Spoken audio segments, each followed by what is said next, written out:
Bismillah ar-Rahman ar-Rahim. Alhamdulillah. Wassalatu wassalam ala khatim al-anbiya.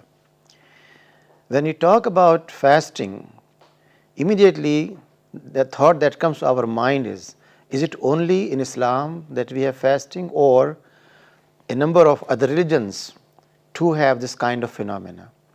The fact of the matter is, any faith or any religion has a concern for spirituality, for elevation of soul, to have a purified life. And therefore, whether it is Hinduism, Judaism, Christianity, or any other faith, there is always a concern among believers how they can make themselves more pious, more sincere, more devoted, and more committed. Therefore, fasting in one way or the other exists in most of world religions. Sometimes people make it fasting by way of not talking for a while. Even the Quran tells us about it. The Sayyidah Maryam, when she was doing her intensive ibadah or service, she did not talk for quite some time. And when by the grace of Allah subhanahu wa ta'ala she conceived a baby and people came and asked her, she did not respond herself, kept silent and let the baby speak. Therefore, her keeping quiet and silent was a kind of fasting. Similarly, in some faith, people find that they take liquids but don't take solids. In some situations, they confine themselves in a place and never move out of it. And all this is called fasting. In Islam, fasting is something very much different. Though it has some abstention, but at the same time, it's a matter of completely different world view. Therefore, when the Quran says, A'udhu billahi minash shaitanir rajeem, believers, fasting has been enjoined on you as it was enjoined on earlier people. Then the ayah, Kutiba alaykumus siyam, kama kutiba alal ladzina min qablikum la'allakum tattaqun, tells us that the purpose of fasting is not just elevation of soul, not just becoming pure and leaving the world, but essentially to adopt the way of taqwa. لَعَلَّكُمْ تَتَّقُونَ. This word taqwa has its root word in Arabic, in waqaya, and that means to abstain, to contain, to control, and so on and so forth. But in the Quranic context, taqwa is not a matter of just abstaining from drinking or eating or having family relations, but it's a matter of something different. When the Quran says, لَعَلَّكُمْ تَتَّقُونَ, then it tells us how this taqwa can be inculcated and how it can be increased. Fasting is one such method. Fasting means that from early morning, just before sunrise, we stop eating, and when sun sets, then we break our fast.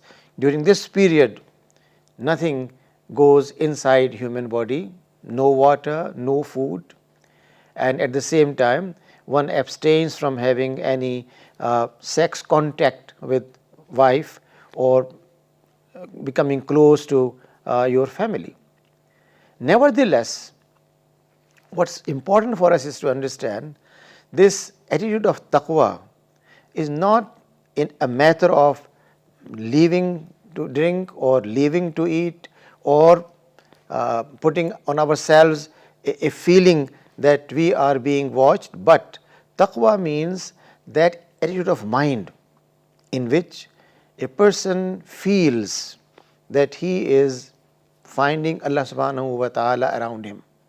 Therefore, hadith tells us the person who is muttaqi is one who feels he is being watched or he is watching Allah subhanahu wa ta'ala.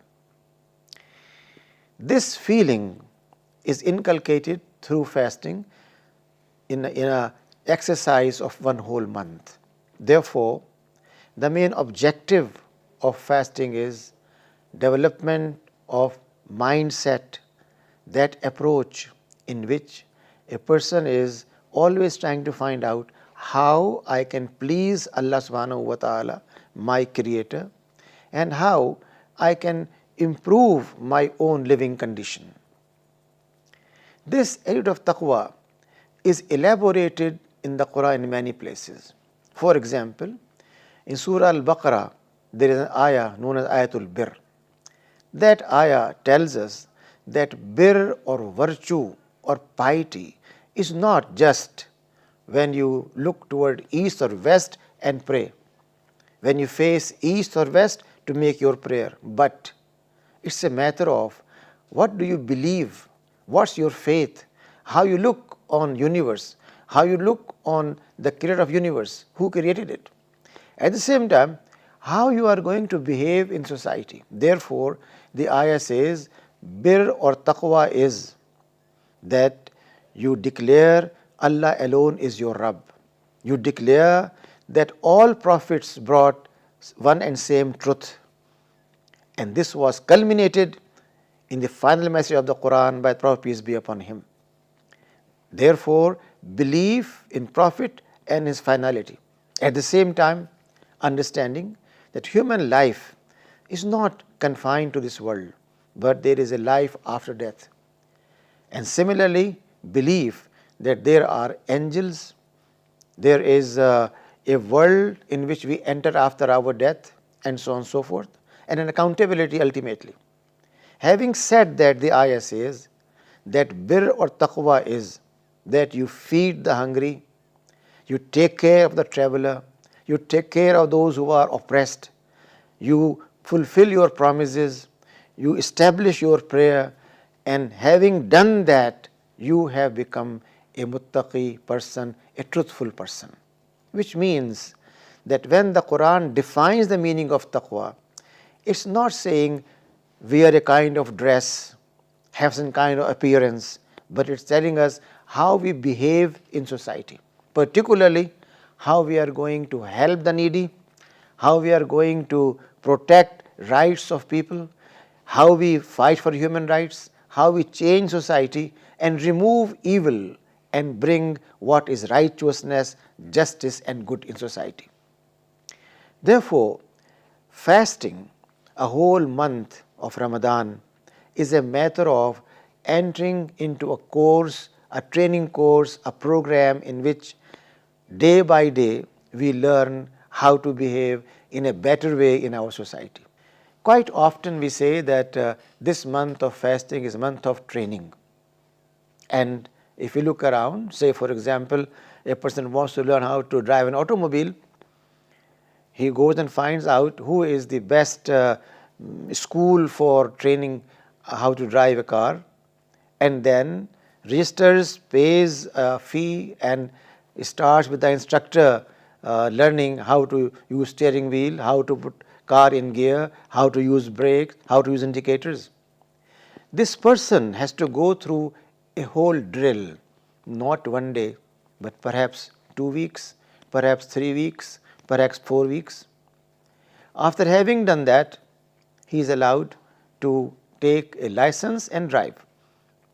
Fasting provides that kind of training in which one learns how to behave in society, how to behave with family members, with children, with elderly, with youth, how to entertain people. Therefore, if you want to invite some friends to have breakfast with you in the evening, what kind of food to be prepared?